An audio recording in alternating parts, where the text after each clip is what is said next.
This is the Horse Radio Network.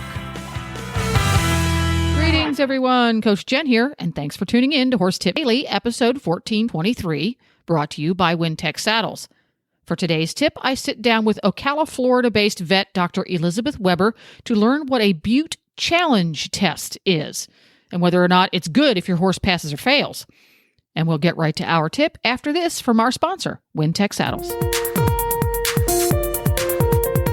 Wintec has been combining world-leading innovations and high-tech materials into lightweight, weatherproof, easy-care saddles for over 20 years.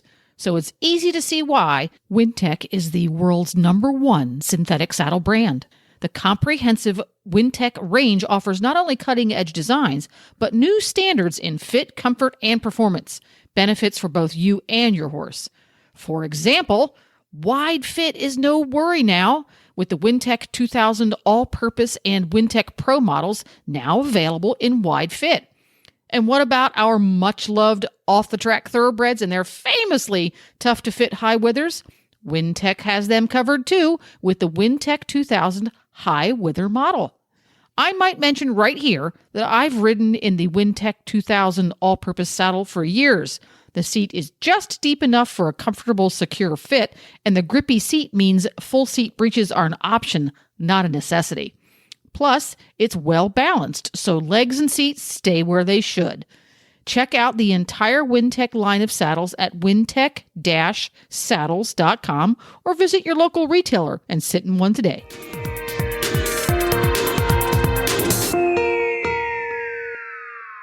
Once again, I have roped Dr. Weber in to chat with us about something health-related. And Dr. Weber is not only Nigel's personal veterinarian, but she is with Miller & Associates. They're a veterinary office that has locations in New York, Wellington, and Ocala. You'll take note that there are 2 in Florida, only 1 in New York. We win again. Thanks for stopping by, Dr. Weber. You're very welcome. Now, the other week, I was surfing through a Facebook group, and the phrase Bute challenge test came up, and they were talking about a horse that had some mysterious lameness. So I needed to find out from someone who should know, not from a Facebook group, because that's not where you get good information, right? Exactly. What is a Bute challenge test? So Bute challenge test, which I usually refer to as a Bute trial, is it's good for those kind of mystery horses, either, horses with poor performance and you're not sure if it might be lameness related, horses are with behavioral issues and you're not sure it might be lameness related, or say you take a look at the horse and the horse looks, maybe a little weak in one limb and it's not completely clear based on exam whether or not that's stemming from some kind of soreness or whether it's stemming from maybe a mild neurologic abnormality. So on some of those horses, one of the easier ways to kind of hone in on a starting point is to do what we call a Bute trial or Bute challenge test. Administer a normal dose of phenylbutazone once a day for 3 days, and then while giving the horse a few days off, and then go out and ride the horse again or examine the horse again, whichever you're doing, to try to see if the horse feels better. Basically, the point is that an anti-inflammatory like Bute would make a soreness or a lameness issue feel better and should improve the horse's symptoms. Whereas if it's, a training issue or say something like gastric ulcers causing the horse to have an attitude problem or a mild neurologic abnormality, none of those really should improve with an anti-inflammatory. So on some of those horses where we're not sure where to start, it can really help point us in the right direction.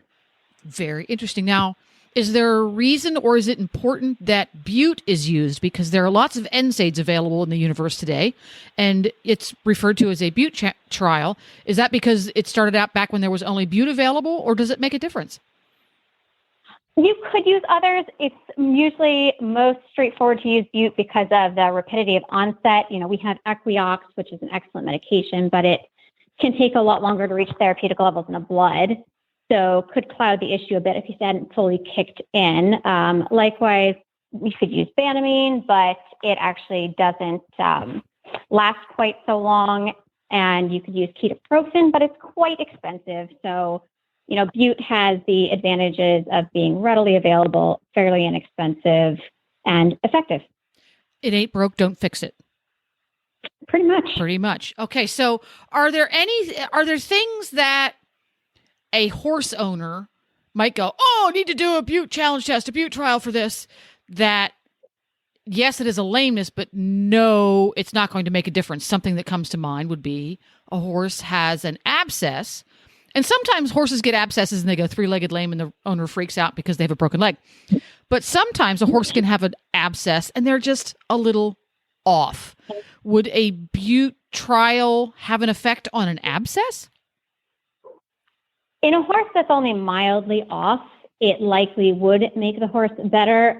Those horses that are broken-legged lame with an abscess seem to not respond completely to NSAIDs, whether that's just because of the degree of discomfort or because there is a pressure component to that particular issue. But, for these guys that, we're talking about, it's usually not the broken-legged lameness that we're trying to parse out with the Bute challenge.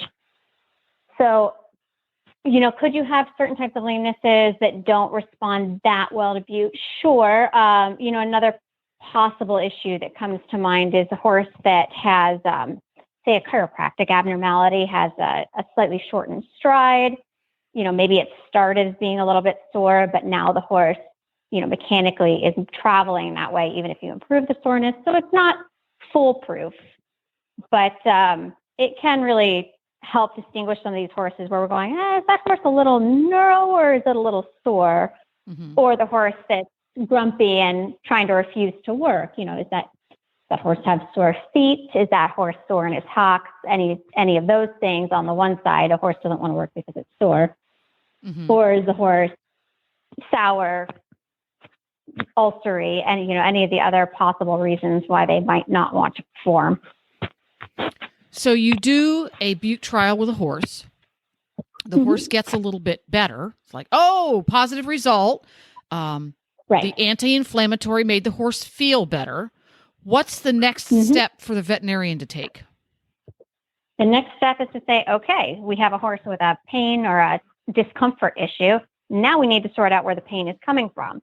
So in some of these guys, you've identified a limb that's not quite right, and you just wanted to see if it was truly a pain issue. Some of these horses, if it's behavioral, you might not have specified a limb. So the next step would be to do a repeat lameness exam or a more in-depth lameness workup to try to differentiate the origin of the pain. Mm-hmm.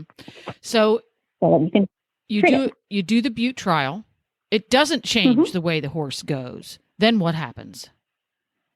Then we say, okay, so what are the reasons other than pain that this horse might be looking not right or exhibiting this behavior? That sounds more expensive. And so depending,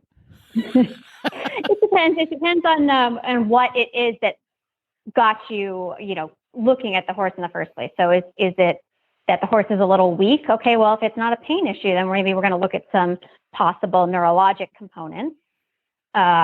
Or if the horse is really sour about working, really grouchy, maybe we need to talk about gastric ulcers and doing a gastroscope. If it's really not looking like a medical issue at all, we need to maybe talk about, finding a trainer to help work with the horse. Sometimes it's not even medical at all.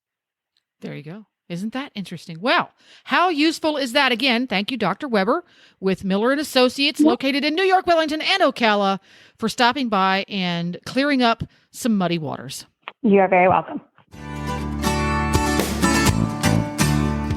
And that about wraps it up for today. Thank you again to Dr. Weber for chatting with me today. And thank you to Wintec Saddles for sponsoring this show. This is Coach Jen, and I will be back again soon with another tip. Until then, go ride your horse. The Horse Radio Network and the Horse Radio Network hosts are not responsible for statements made by guests on the Horse Tip Daily. Please use your own judgment when listening to the tips on this show.